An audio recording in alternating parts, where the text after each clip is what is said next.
Welcome back, everyone, to another episode of the Draw Control podcast. On today's episode, I'm joined by former UMBC women's lacrosse player Kendall Hendricks. In her lacrosse career, Kendall has played in 13 games and got 3 ground balls and 3 caused turnovers. Before college, Kendall amassed 24 goals, 3 assists, 30 ground balls, 26 caused turnovers, and 25 draw controls in her high school career, where she was named to the second team all conference as a junior and helped lead her school to a South Jersey Group 4 championship as a sophomore. I'm super excited to have her on today. So, welcome to the podcast, Kendall, and how is everything going? Thank you. I'm very excited to be here as well. Everything's been good. I graduated, so life's been a little different since college, but it's been great. Yeah, obviously, that was my first question I wanted to get into with yourself is obviously you graduated college a few months ago. So, what have you been up to since then? And do you still plan on being involved with lacrosse now that your college career is over? So I've actually been working. I recently just started at end of July, I would say. I work for an insurance brokerage called Lockton. It's based in Philadelphia. So I basically am doing cyber insurance. So eventually I'll get my broker's license and become an actual broker. Right now it's just a lot of learning. I actually interned at this company last summer. So it kind of worked out that that's how I got the job. Um, and I do plan to stay in the lacrosse community. I've been trying to coach, but it's been a little bit of an adjustment with work and traveling. I go up to New York a lot, so trying to find that balance to still stay involved has been a little bit of a challenge. Well, once you find that balance, I assure that you'll definitely find something in the lacrosse world. I think we always need coaches to coach people up. So, especially in Philadelphia, because I feel like that's a very hotbed lacrosse area, it feels like. Hmm. Yeah, so I actually live in like South Jersey, so it's like Okay. right outside of Philadelphia, but definitely like this whole area, it's definitely newer compared to like Maryland and whatnot.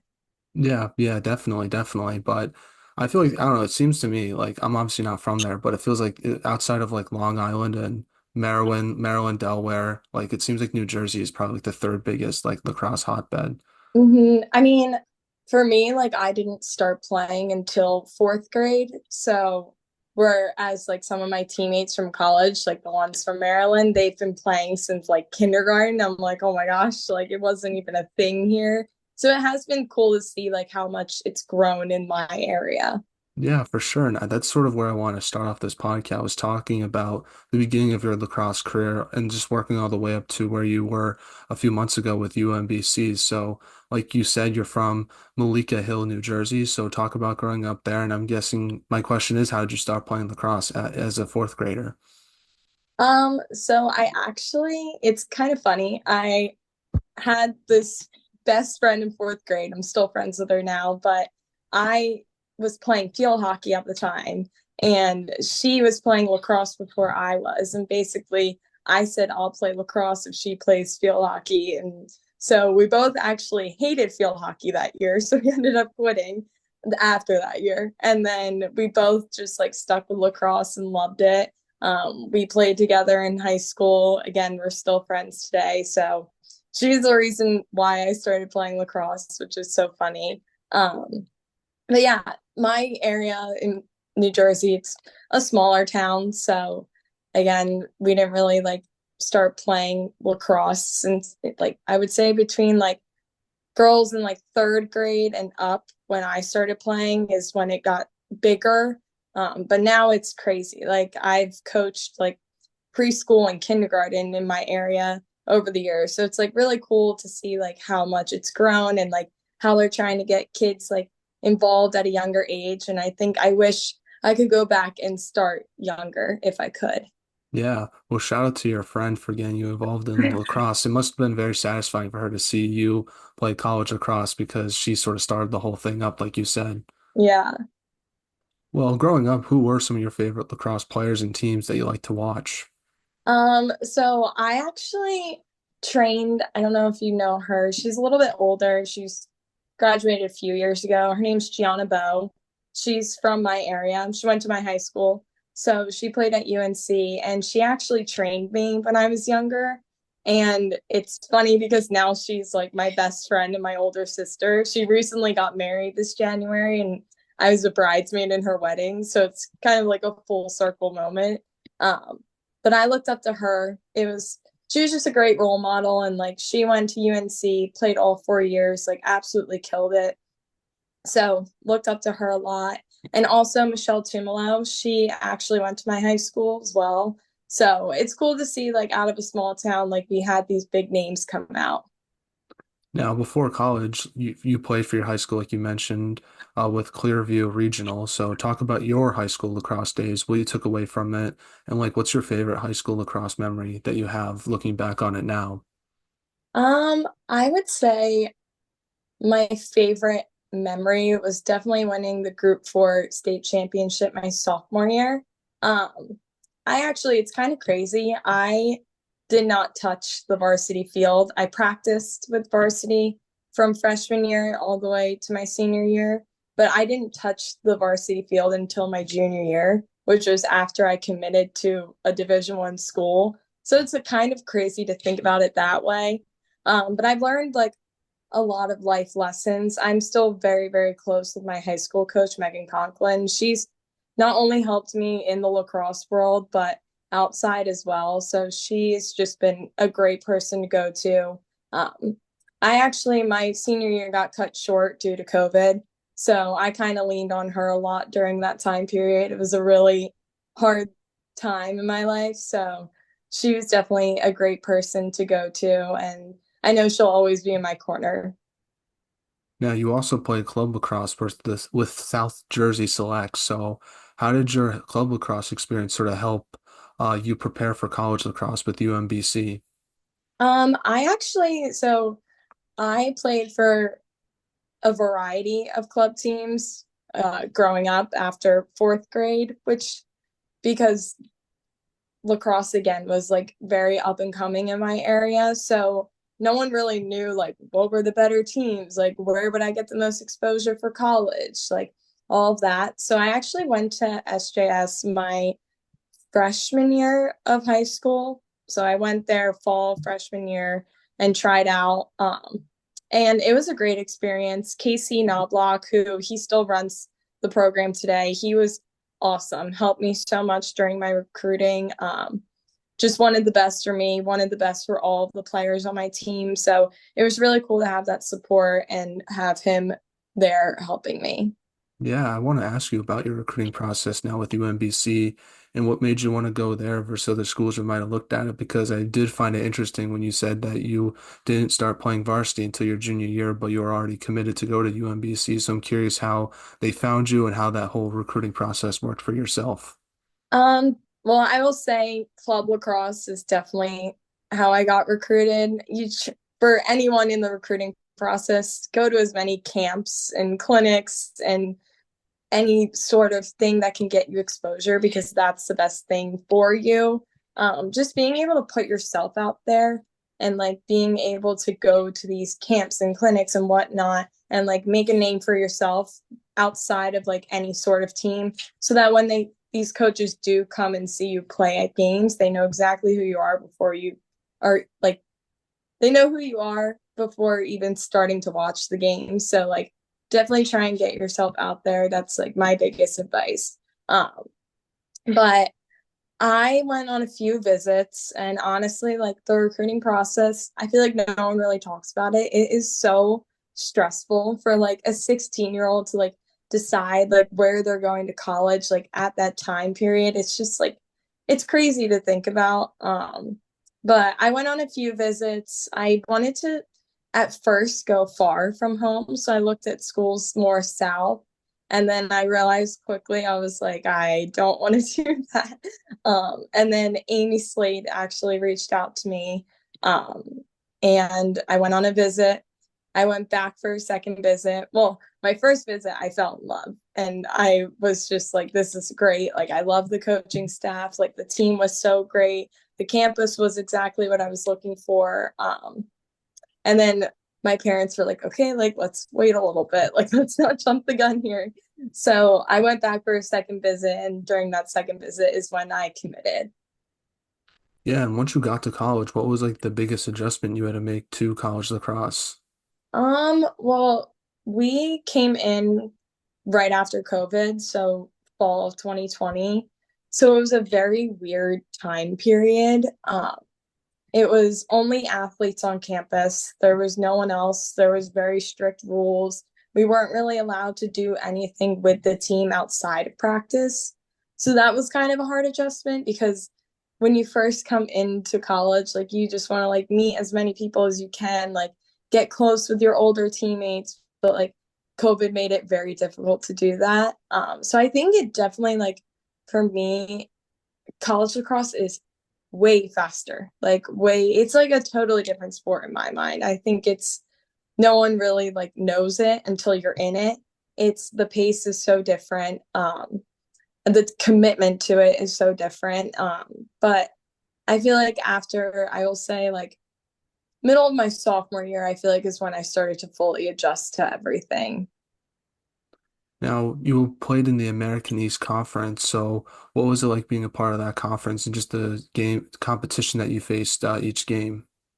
Um, well, I feel like the American East Conference is very underrated. It's kind of like a little like hidden gem.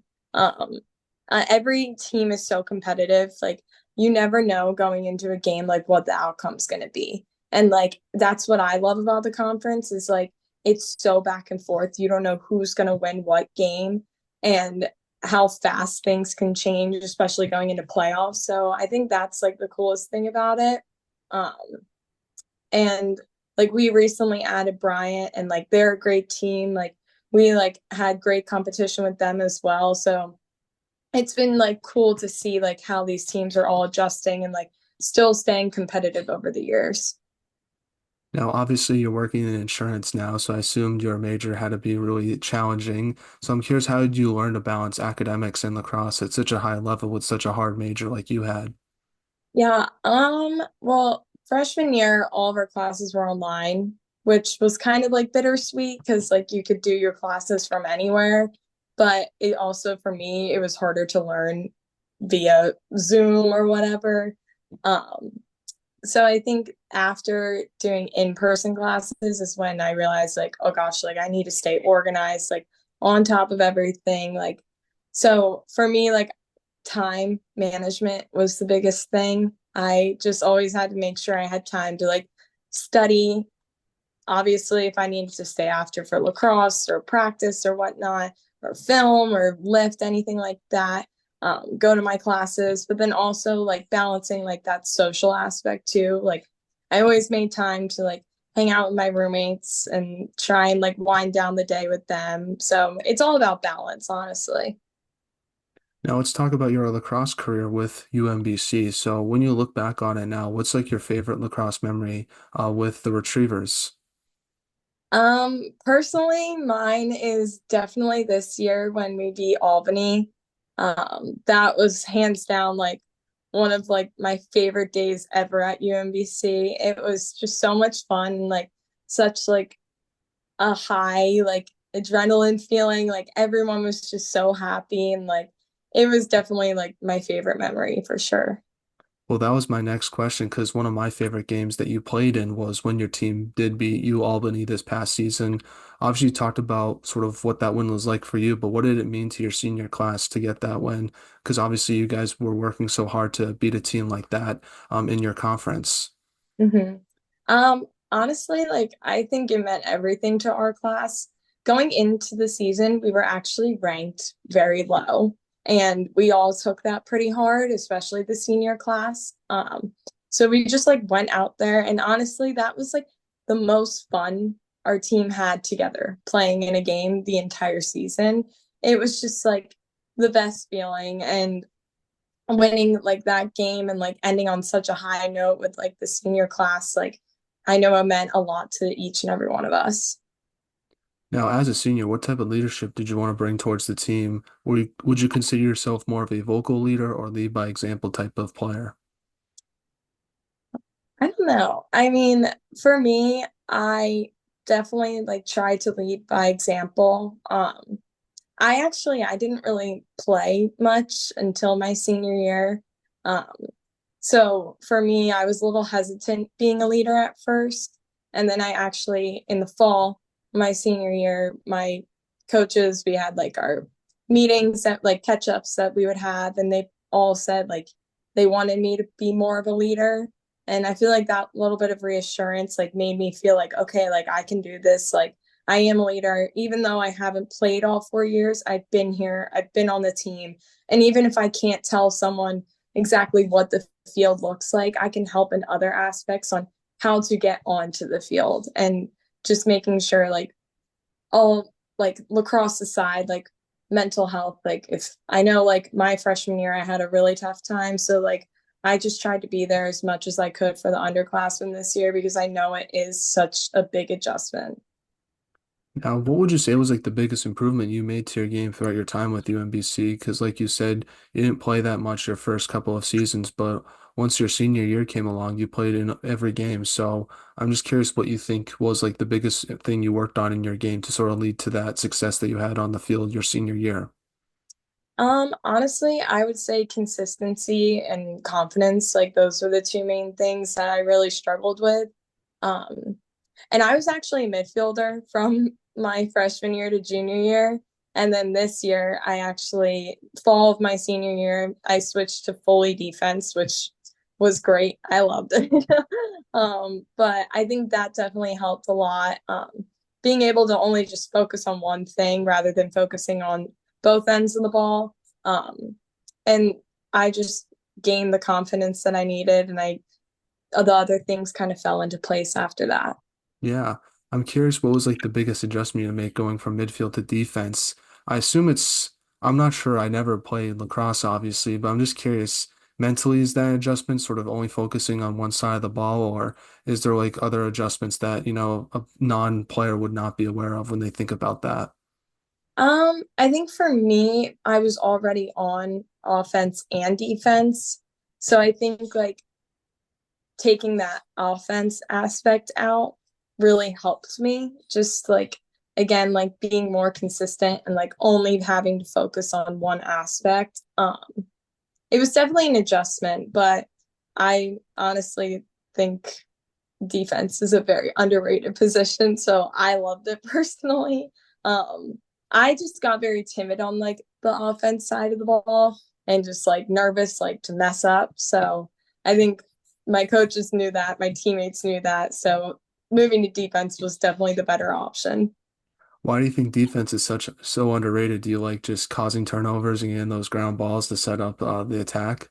Yeah, I mean, I fully believe like there's like that saying where it's like offense wins games, but defense wins championships. Like I fully believe that. Like we came up in like a lot of tight games with a lot of big plays, and no one really like recognizes that a lot of the time.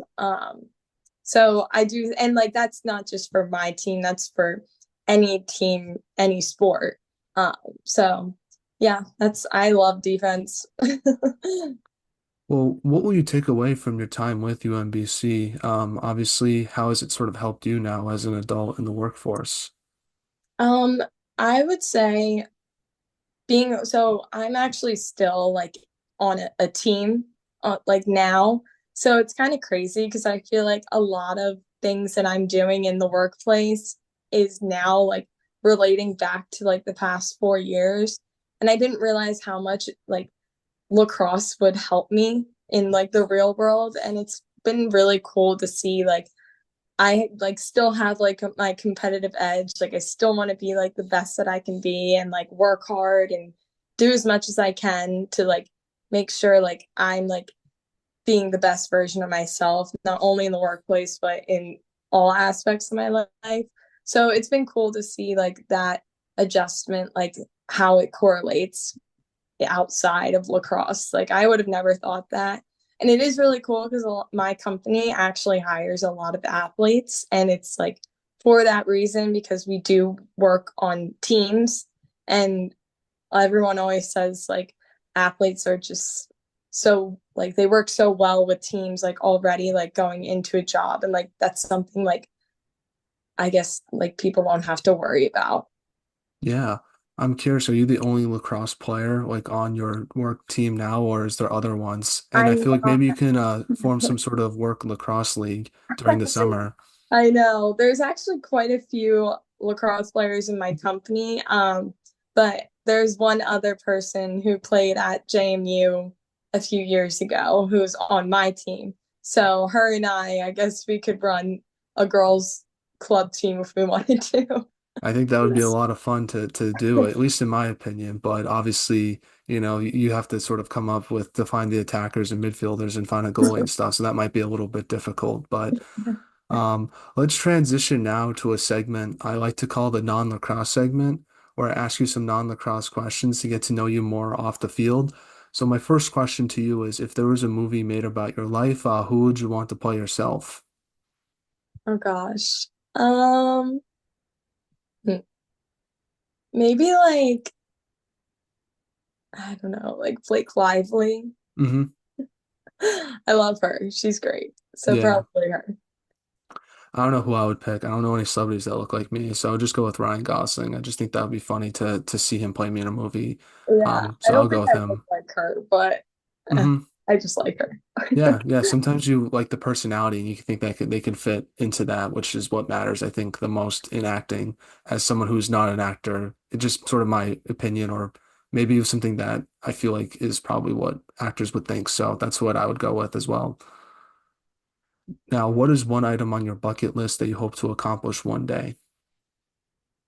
I actually really want to run a marathon, which is like definitely like way out there, but I like running, and that's like probably one of my favorite things from lacrosse that I've taken away too.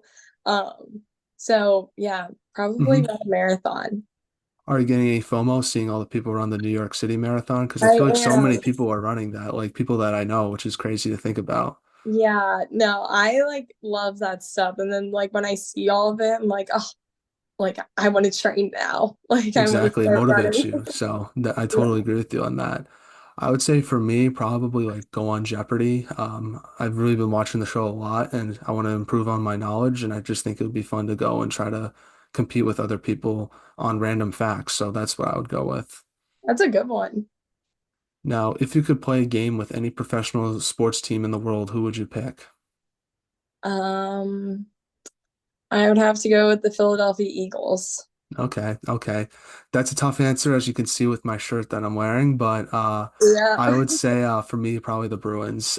Big Bruins fan, so I'll go with them. And I feel like hockey's a fun sport to play, so that's what I would pick. Now, it who had the best style on the UMBC women's lacrosse team besides yourself, obviously? I would have to go. Well, I'm gonna copy my friend Kennedy's answer here, but definitely Kennedy.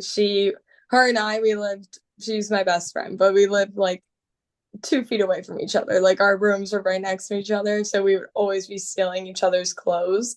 But another person I would say is Katana Nelson. She always has the best outfits.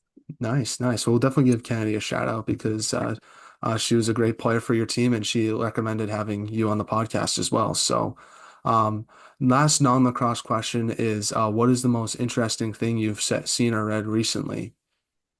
Um,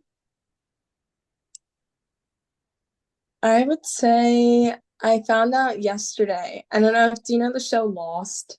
It's like I do kind of not know the show Lost. like an older show, but there's reruns of it on Netflix. Very good show, highly recommend. But they're coming out with like a documentary about like the whole series. Oh, So okay.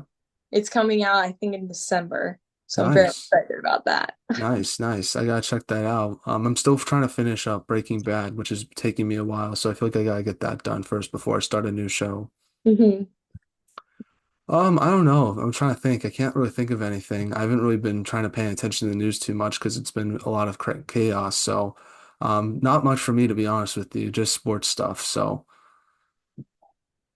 now let's get back to some lacrosse questions now. The first question I had for you is what should be done to help grow women's lacrosse in your opinion? Um, I would say probably just like trying to get as many girls involved as possible and like being letting girls know like what the sport is. Like I feel like that's like at a young age, like you don't really know what it is and your parents kind of just throw you into it. So I feel like being able to like teach girls and like help them understand like the game at such an early age is definitely ideal. I mean, it is hard when they're like kindergartners, but just trying to find new ways to get them intrigued and interested. I mean, I coach kindergartners and like it's a struggle having them like be focused on like actual lacrosse. So trying to like find ways to like get them interested in that aspect and also like things like this, like podcasts and like being able to like social media market like the sport and like how like great it is and like it how it's like one big community. Well, what advice would you give those younger players who might be listening to this on what it takes to be in the position that you were in, being a collegiate lacrosse player? I would say always have fun. I think like especially if you're playing in high school and trying to get recruited, you lose sight of the game a little bit and you're so stressed about what college am I going to? Am I going to get recruited? Like what if I don't get like to go to the school that I want? You honestly just have to like trust that everything happens for a reason and all the work that you put in and all the time that you put in, it's going to pay off. So again, never lose sight of the game and just always have fun.